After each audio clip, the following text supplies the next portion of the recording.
Hello दोस्तों। आजकल के समय में घरेलू हिंसा के मामले बढ़ते ही जा रहे हैं। तो घरेलू हिंसा क्या है, इसके कारण क्या है, घरेलू हिंसा से क्या प्रभाव समाज पर पड़ रहे हैं और उसका समाधान कैसे किया जा सकता है, इन सभी तथ्यों को हम अच्छे से समझेंगे। तो चलिए जानते हैं पहले कि घरेलू हिंसा क्या है। घरेलू हिंसा कोई भी ऐसा कार्य, कोई वयस्क पुरुष यदि घरेलू संबंध में रहने वाली किसी महिला महिला व चाहे उसकी पत्नी हो, उसकी माँ हो, उसकी बहन हो या उसका कोई संबंधी हो या उसकी बेटी हो, कोई भी महिला और संयुक्त परिवार में यदि साथ रह रहे हैं तो कोई भी बच्चा जिसकी आयु 18 वर्ष से कम हो, चाहे वो बालक हो या बालिका, से संबंधित आर्थिक, शारीरिक, लैंगिक या भौतिक एवं भावनात्मक हिंसा करता है तो वह घरेलू हिंसा के अंतर्गत आता है। देखिए, घरेलू हिंसा में वे सभी कार्य आ जाते हैं जो महिला या बच्चे को स्वास्थ्य, सुरक्षा, जीवन पर संकट, आर्थिक क्षति और ऐसी क्षति जो असहनीय तथा जिससे महिला व बच्चे को दुख एवं अपमान सहन करना पड़े, वह घरेलू हिंसा के अंतर्गत आता है। और देखिए, घरेलू हिंसा में केवल महिलाएं ही नहीं, कुछ स्थिति में पुरुष, बच्चे तथा बुजुर्ग भी घरेलू हिंसा के शिकार हैं। ऐसा नहीं है कि केवल घरेलू हिंसा में महिलाएं ही घरेलू हिंसा की शिकार हैं। कुछ स्थिति में पुरुष भी घरेलू हिंसा के शिकार हो रहे हैं, बुजुर्ग भी घरेलू हिंसा के शिकार हो रहे हैं, यहाँ तक कि बच्चे भी जो 18 वर्ष से कम है वो भी घरेलू हिंसा के शिकार हो रहे हैं। देखिए, घरेलू हिंसा को हम समझने के लिए घरेलू हिंसा को 4 प्रकार से हम विभाजित कर सकते हैं। एक शारीरिक क्षति, एक दूसरा आर्थिक क्षति, तीसरा लैंगिक क्षति और चौथा है भावनात्मक या भौतिक क्षति। तो घरेलू हिंसा के कारण क्या हैं? तो देखिए, घरेलू हिंसा में सबसे बड़ा कारण है कि मूर्खतापूर्ण मानसिकता। जैसे पता नहीं कहाँ से आदमियों को ये वहम हो जाता है कि आजकल की औरतें कुछ नहीं कर सकती औरतें, लेकिन उन्हें ये वहम है, केवल औरतें आजकल बहुत कुछ कर रही हैं। और घरेलू हिंसा में प्राप्त दहेज से असंतुष्टि भी है। कुछ लोग जो नई नई शादी होती है तो दहेज से असंतुष्ट होते हैं, इसलिए महिलाएं घरेलू हिंसा का शिकार हो रही हैं। और दूसरा, साथी को बिना बताए कहीं बाहर जाना। सबसे पहले नई नई शादी होती है या कोई भी होता है तो अपने पार्टनर को बता के जाना चाहिए कि कहाँ जा रहे हैं, कैसे नहीं।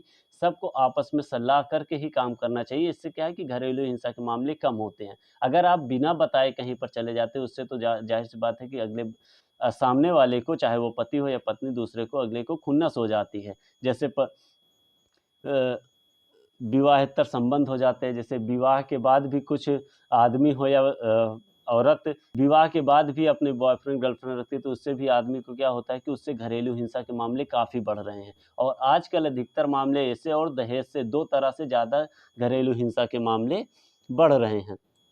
और ससुराल वालों की देखभाल ना करना, ये भी घरेलू हिंसा का एक कारण है कि ससुराल वालों की देखभाल नहीं करना। लेकिन यहाँ पर घर वालों को भी या ससुराल वालों को भी ये ध्यान में देना चाहिए कि कोई 18 से 25 साल या 30 साल की बेटी होती है, जब अचानक कहीं पर भी किसी दूसरे घर में जाती है, तो उसको वहाँ के तौर तरीके सीखने में समय लगता है। तो घरेलू हिंसा में ऐसा नहीं है कि वो बेटी आई और आपके यहाँ तुरंत वो सारे काम तुरंत से करने लग जाएगी और आपके तौर तरीके सब कुछ तुरंत, क्योंकि यहाँ पे थोड़ी दूर ही चले जाओ तो काफ़ी तौर तरीकों में बदलाव देखने को मिलता है। तो यहाँ पर घर वालों या ससुराल वालों को भी चाहिए कि बेटी को सम्मानपूर्वक अच्छे से उससे बात किया जाए, उससे उसके समाधान को देखा जाए कि उसके मन में क्या चल रहा है। ये नहीं कि हाँ, तुम ये नहीं कर रही हो, वो नहीं कर रही हो। जगह-जगह पे ताना मारा जाए, उसको मार भी करो, उसके बाद फिर उसके बातों से उसका इतना भर दो बातों से। और आजकल मार से ज़्यादा तो बातें लगती हैं। तो सबसे ज़्यादा तो लोग बात इतना कर देते हैं कि घरेलू हिंसा इससे बहुत ज़्यादा बढ़ रहा है।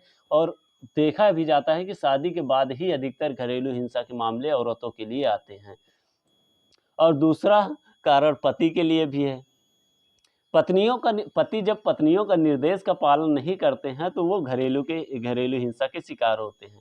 शहरों में अधिकतर देखा जाता है, गाँव में तो अभी ऐसा कम है, लेकिन शहरों में देखा जाता है कि पत्नी का अगर पति कहना ना माने, तो समझो कि पति की भैया अच्छे से उसको खरी खोटी सुनने को मिलती है। तो इससे भी पति घरेलू हिंसा के शिकार, समझो यहाँ पर पति घरेलू हिंसा के शिकार हो जाते हैं, जहाँ पर पत्नियाँ पतियों पर अपना रौब जमाती हैं। और यहाँ पर एक समस्या ये भी हो जाती है कि पत्नी आखिर करे तो क्या? अगर पति की अपर्याप्त कमाई है और पत्नी घर चलाने में अ, उसको मुश्किल हो रही है, उसको पर्याप्त आर्थिक धन नहीं मिल रहा है, तो वो पति को अक्सर कहेगी कि हाँ, ज़्यादा कमाओ, या पत्नी कहीं और जाती है काम करने, तब भी ये देखा जाता है कि पति उसको रोक-टोक करता है। इससे भी घरेलू हिंसा के मामले बढ़ते हैं। और बच्चों द्वारा देखिए, बच्चों द्वारा कहीं पर घरेलू हिंसा का प्रभाव बच्चों पर बहुत पड़ता है। तो घरेलू हिंसा में और कारण हम डिस्कस कर लेते हैं कि जैसे बच्चों और माता-पिता पर भी देखा गया है कि घरेलू हिंसा में बच्चे जो हैं, बच्चे भी इ घरेलू हिंसा के शिकार हैं। बच्चे घरेलू हिंसा के शिकार इस प्रकार से हैं कि जैसे वो कॉलेज में अपने जाते हैं, नंबर कम पाते हैं, तब माता-पिता द्वारा उनको या काफ़ी कुछ उनको खरी-खोटी सुनाई जाती है कि तुम नंबर नहीं ला पा रहे हो, फलाने का लड़का ऐसा कर रहा है, फलाने का लड़का वो कर रहा है।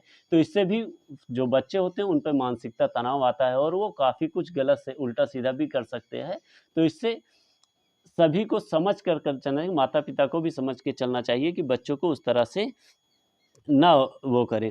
और बूढ़े-बुजुर्ग देखिए इस तरह से घरेलू हिंसा के शिकार हैं कि बूढ़े-बुजुर्ग क्या होते हैं, जब बड़े हो जाते हैं, बच्चे बड़े हो जाते हैं, तो वो आज़ादी चाहते हैं और माता-पिता वही पुराने अपने रीति-रिवाज से चलना चाहते हैं। इससे क्या होता है कि दोनों में आपसी अनबन हो जाती है, जिसके कारण वो जो माता-पिता होते हैं, वो बच्चों पर बोझ होने लगते हैं। तो बच्चों को यहाँ पे देखना चाहिए कि उनको हाँ में हाँ मिलाते रहें, जो भी करना है बच्चों को करें, लेकिन बुज़ुर्ग का सम्मान करें, उनकी सेवा करें, क्योंकि जैसा आप करोगे, वैसे ही आपका बच्चा भी सीख रहा है। अगर जैसा आप अपने माता-पिता के साथ करेंगे, वैसा ही आपका बच्चा सीख रहा है और वैसा ही व्यवहार आपके साथ करेगा। तो वही आपको भी मिलना है, तो आप अच्छा व्यवहार करेंगे, तो आपका बच्चा भी आपसे अच्छा ही सीखेगा। अब हम घरेलू हिंसा के प्रभाव के बारे में थोड़ा-सा डिस्कस कर लेते हैं। तो घरेलू हिंसा के प्रभाव क्या है कि अधिकतर क्या होता है कि महिलाएँ जो है, या महिलाएँ या पुरुष जो भी घरेलू हिंसा के शिकार होते हैं, वो अपना अ, अधिकतर देखा जाता है कि वो अपना मानसिक संतुलन खो देते हैं, या अवसाद में चले जाते हैं, अवसाद या डिप्रेशन में चले जाते हैं। और डिप्रेशन में चले जाते हैं, या तो वो कुछ अच्छा करने की कोशिश करते हैं, नहीं तो समझ लो वो पागल ही हो जाते हैं, या फिर आत्महत्या कर लेते हैं।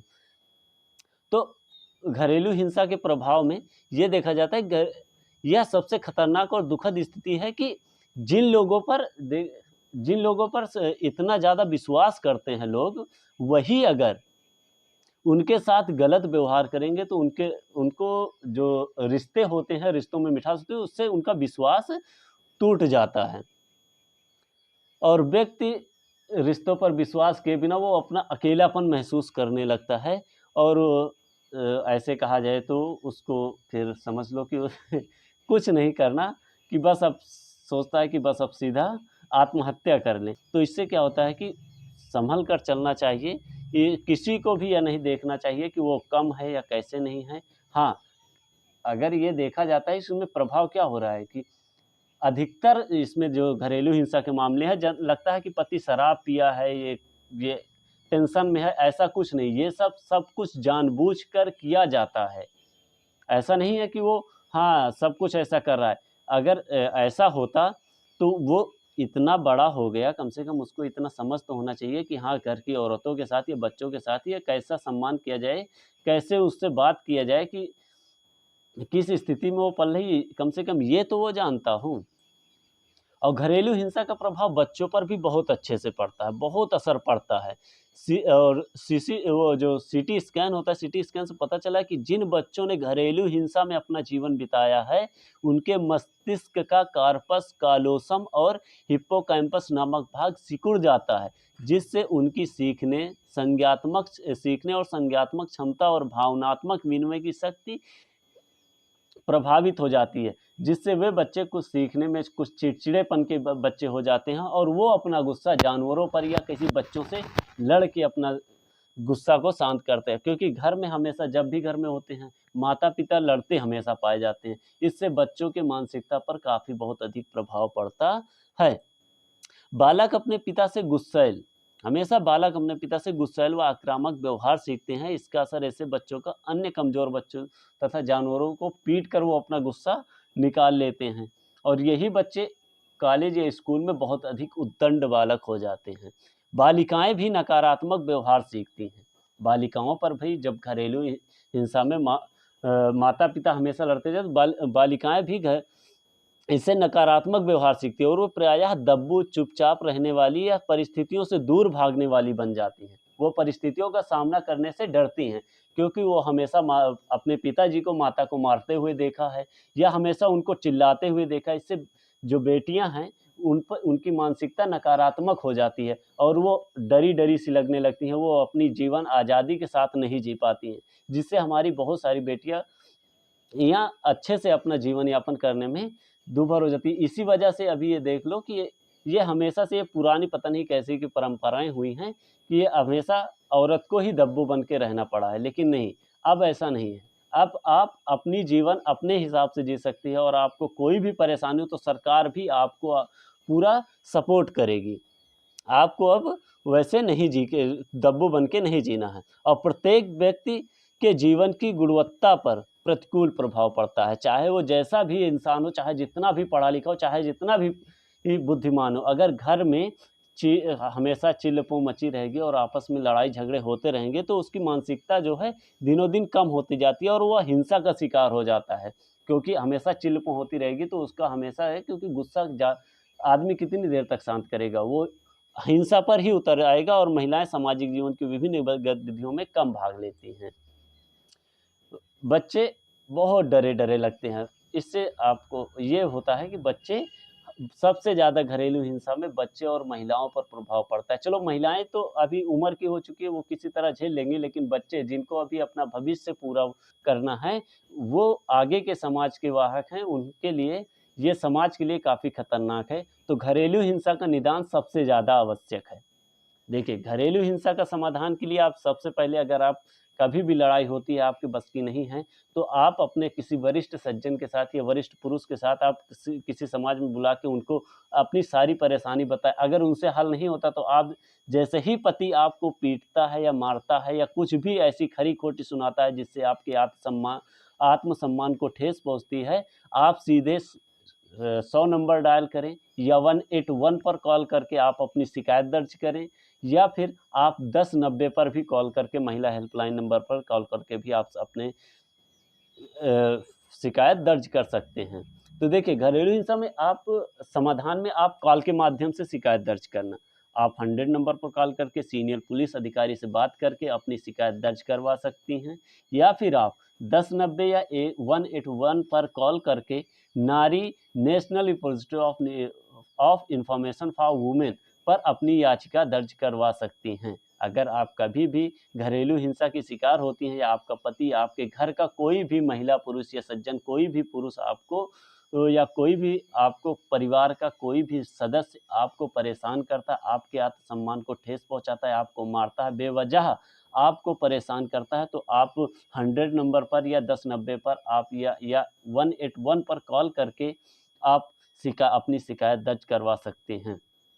आप अपना बड़ा मोबाइल चलाते हैं, व्हाट्सएप चलाते हैं, तो आप नेशनल कमीशन फॉर वुमेन को 7217735372 पर व्हाट्सएप कर सकते हैं। 7217735372 पर आप व्हाट्सएप कर अपनी शिकायत दर्ज करवा सकती हैं। आप अपनी किसी महिला संगठन जो नज़दीकी हो, आप वहाँ पर पता कर लीजिए। आप अधिकतर अब देखा गया है, जब से घरेलू हिंसा के मामले बढ़ते जा रहे हैं, उनका समाधान हो चुका है, तो अधिकतर शहरों में एक ना एक महिला संगठन आपको मिल ही जाएँगे। तो आप अपने सबसे नज़दीकी महिला संगठन को मदद के लिए पुकार सकते हैं। आप उनके पास जाइए, उनके आप उनके नंबर भी प्रोवाइड होते हैं, आप वहाँ पे जाके संपर्क कर सकते हैं। तो वो महिला संगठन जो हैं, वो आपको पूरी सहायता करेंगी घरेलू हिंसा से छुटकारा पाने के लिए, और आपको इन सब चीज़ों से छुटकारा दिलाने के लिए। आप कोर्ट के माध्यम से भी घरेलू हिंसा के शिकार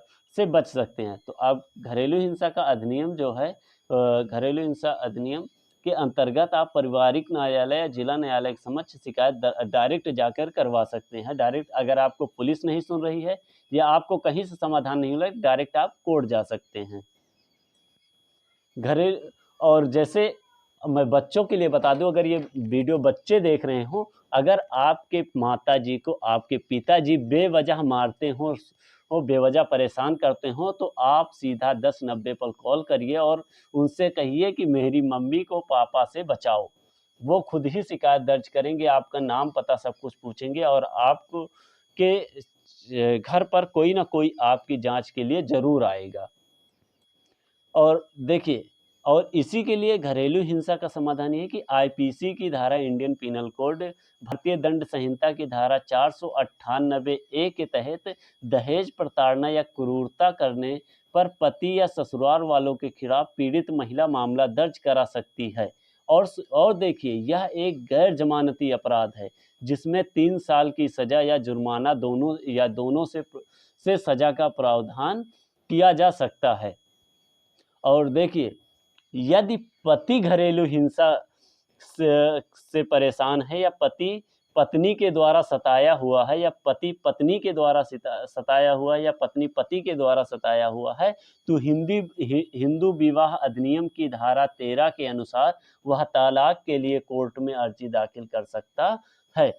और हिंदू विवाह अधिनियम की धारा 13 उन दोनों के बीच यदि आपसी संबंध सही नहीं है और आपसी उनमें तालमेल नहीं बन रहा है, तो वो तलाक के लिए अर्जी कर सकते हैं और कोर्ट के माध्यम से वो अपना जीवन अलग अलग अच्छे से सुचारू रूप से चला सकते हैं।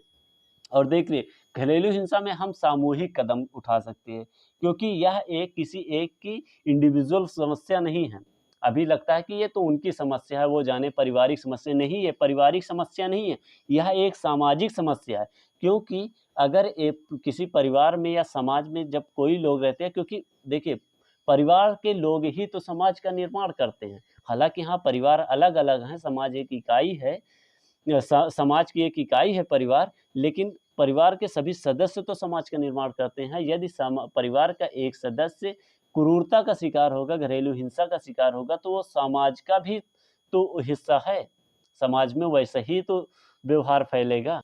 तो हम सब मिलकर, जहाँ पर कहीं पर भी अगर वो महिला ऐसा करने में असक्षम है, तो उसकी सहमति लें और उसकी सहमति से आप 1090 पर या 181 पर कॉल करके महिला द्वारा शिकायत दर्ज करवा सकते हैं वहाँ पे, महिला हेल्पलाइन नंबर पे। अगर आपको मुफ्त में कोई भी कानूनी सलाह चाहिए, तो आप व्हाट्सअप कर सकते हैं हमें, या आप कॉल कर सकते हैं 7052822616 पर। और आप हमसे किसी भी समय, ऐसा नहीं है, अगर समय नहीं होगा तो आपको तुरंत आप मिस कॉल दीजिए, आपको तुरंत समय दिया जाएगा। ठीक, आपको कोई भी कानूनी समस्या होती है, कोई भी होता है, तो आप मुफ्त में सलाह ले सकते हैं।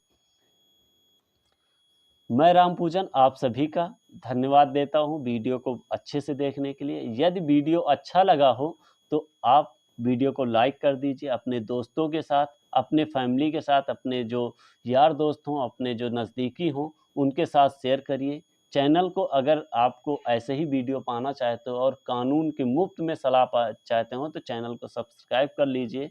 धन्यवाद।